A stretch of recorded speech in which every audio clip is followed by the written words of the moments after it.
और पूर्व मुख्यमंत्री अशोक गहलोत क्या कुछ कह रहे हैं आपको सुनवाते हैं। सरकार जब से बनी है तब से पूरे प्रदेश के गांव-गांव में क्या चर्चाएं हैं, आप भी अनभिज्ञ नहीं हैं, क्योंकि मीडिया के लोग तो पहले पहुंचते हैं वहाँ पर। हालात बड़े गंभीर हैं, कुछ काम हो नहीं रहे हैं, वादे किए थे वादे खिलाफी हो रही है, खुद के जो मैनिफेस्टो में वादे वो पूरे नहीं हो रहे हैं और हमारे वक्त की जो स्कीमें थी उनको या तो कमज़ोर कर दिया या बंद कर दिया। हमें गर्व है कि हमारे विधायक दल जो है जूली जी के नेतृत्व में जिस रूप में संघर्ष कर रहा है, असेंबली के अंदर भी असेंबली के बाहर भी आवाज़ बुलंद कर रहा है, उसका जनता में एक मैसेज गया है कि सरकार तो नहीं बनी है परंतु विपक्ष जो है उसका जो धर्म है, कर्तव्य है, उनको निभाने में कोई कसर नहीं छोड़ रहे हैं और यही होता है लोकतंत्र के अंदर। उसको हम कहना चाहेंगे कि कोई कमी नहीं रहेगी। हमारा एक पॉइंट प्रोग्राम है नंबर 1 कि हमारी स्कीमें जो है इतनी शानदार है कि उसकी चर्चा राजस्थान के बाहर भी पूरे देश भर के अंदर हो रही है। चाहे वो चिरंजी योजना हो इलाज के लिए, चाहे शिक्षा संबंधित हो, चाहे स्वास्थ्य की हो, बिजली की हो, पानी की योजनाएं हो, सड़कों की बात हो, इतनी शानदार हमने घोषणा करी थी सड़कों की, बंद कर दिया, बाद में शुरू किया, उसका बहुत बड़ा इम्पैक्ट है।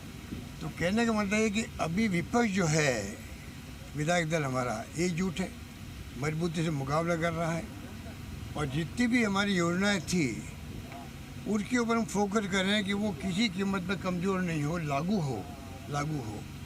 और नंबर 2 हम इनको याद दिलाते रहेंगे जो आपके वादे थे मैनिफेस्टो के अंदर, आपने असत्य बोल के सत्ता तो प्राप्त कर ली।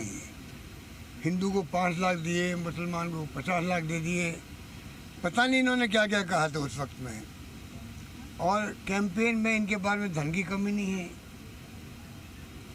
पूरे देश के जो इनकी जो PR एजेंसी हैं वो इतनी ताकतवर है, इतनी फंडिंग करने वाली है कि ऐसा माहौल बना दे चुनाव के अंदर जैसे कि मतलब ये जो बोल रहे हैं प्रधानमंत्री जी मोदी जी बोल रहे हैं या इनके नेता बोल रहे हैं उसमें सच्चाई होगी। अब इनकी पोल खुल गई। चुनाव के बाद में कोई गवर्नेंस नहीं है, लोग कहते हैं हम जाएंगे इनके बाहर कहने के लिए, सुनवाई करने वाला कोई नहीं है।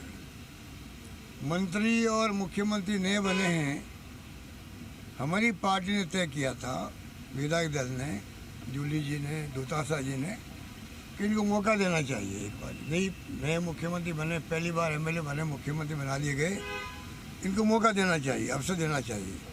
और कांग्रेस ने लगातार आप देख लीजिए लगभग 1 साल से ज़्यादा हो गया है, कोई आंदोलन खड़ा नहीं किया, बल्कि हमने अपनी बात कही जरूर है मीडिया के माध्यम से। इनको समझ आना चाहिए कि हम जो कहना चाहते हैं वो इनके इंटरेस्ट के अंदर है, इनके खुद के है। गवर्नमेंट अगर अच्छी चलेगी, अच्छी गवर्नेंस होगी तो फ़ायदा किसको मिलेगा? पब्लिक को मिलेगा। हमारा ध्येय है कि पब्लिक को फ़ायदा मिले, उसमें कोई कॉम्प्रोमाइज़ नहीं हो, पक्ष विपक्ष मिलकर के ऐसे काम करें जिससे कि आम जनता को उसका लाभ मिले, विकास में कोई कमी नहीं रहे। ये हमारा ध्येय है लोकतंत्र के अंदर। अब ये इनके ऊपर निर्भर करता है कितना विपक्ष के साथ लेके चलते हैं। अभी दोतासा जी के मामले में देख लिया आपने, जो 6 लोगों को इन्होंने निष्कासित किया जिस रूप में, और जो बिहेव किया हमारे साथ में, धरना तक देना पड़ा यहाँ पर। इससे बड़ा दुर्भाग्य क्या होगा कि मेन मुख्य विपक्ष दल के लोगों को धरना देना पड़े यहाँ पर। धरना शांतिपूर्वक दिया गया, पर जो इनका व्यवहार रहा मैं समझता हूँ वो तारीफ के काबिल नहीं है, बल्कि कहना चाहिए अगर ये चाहते, हमारे वक्त में कई बार निष्कासित हुए हैं, 1 दिन 2 दिन में भी हमने कोशिश की बुला के बात करें और निष्कासन समाप्त करें, हाउस चले पक्ष विपक्ष से। बिना विपक्ष के हाउस क्या चल सकता, बिना विपक्ष के पक्ष क्या? सबको मालूम है कि बिना विपक्ष के लोकतंत्र में पक्ष कुछ नहीं होता है, पर जिस रूप में इन्होंने बिहेव किया, बिना विपक्ष के हाउस चला दिया। दोतासे जी को टाँगे बना करके बहस शुरू करवा दी गई। अगर इनमें साहस होता, नैतिक साहस, तो विपक्ष को बुलाते, निष्कासित समाप्त करते। उसके बाद में स्पीकर साहब को जो तकलीफ हुई थी उसको वो बहस करने की बात करते हैं। उसमें बहस होती पक्ष विपक्ष की कि इसमें बहस होनी चाहिए कि नहीं होनी चाहिए थी। वो कुछ नहीं हुआ, एक तरफा बहस हो गई, आरोप लगा दिए गए, कोई मीडिया में खबर आ गई। इसके मायने नहीं होता कि आप उसको लेकर के हाउस के अंदर ही उसको इश्यू बना दो। ये जो सब कुछ किया गया, मैं समझता हूँ ये अनुभव की कमी है। इनको गाइड करने वाला कोई है नहीं, इनके सलाहकार भी ऐसे ही लोग हैं। इस कारण से ये सब नौबत बनी है। अभी हम कहना चाहेंगे विपक्ष रचनात्मक सहयोग करेगा इनके साथ में। विपक्ष पूरी तरह चाहेगा कि प्रदेश के हित सर्वोपरि हमारे लिए हैं। उस रूप में विपक्ष साथ देना चाहेगा, ये मैं आपको कहना चाहूँगा इस मौके पर। धन्यवाद। किसान चल रहा था शंभू बॉर्डर पर, वो कल जबरन उठा दिया गया।